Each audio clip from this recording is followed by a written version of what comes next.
সংযুক্ত আরব আমিরাতে চ্যানেললেস দর্শক ফোরামের আত্মপ্রকাশ ঘটেছে। এক বর্ণাঢ্য আয়োজনের মধ্য দিয়ে সম্প্রতি এই ফোরামের অভিষেক অনুষ্ঠান অনুষ্ঠিত হয়েছে।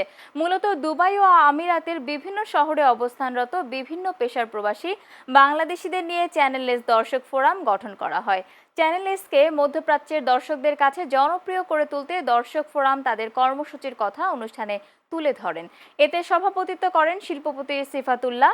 এ সময় চ্যানেলএসের আরব আমিরাত প্রতিনিধি শামসুর রহমান সোহেল আরবি ও সাংগঠনিক সম্পাদক মামুনুর রশিদের সঞ্চালনায় অনুষ্ঠানে অতিথি হিসেবে উপস্থিত ছিলেন আরব আমিরাতের বাংলাদেশ প্রেস ক্লাবের প্রতিষ্ঠাতা শিবলি আল সাদিক, বরিশাল বিভাগ কল্যাণ পরিষদের সাধারণ সম্পাদক শহীদুল ইসলাম, আমিরাত বিএনপির আহ্বায়ক কমিটির সদস্য বাবু নীল রতন দাস সহ আরও অনেকে।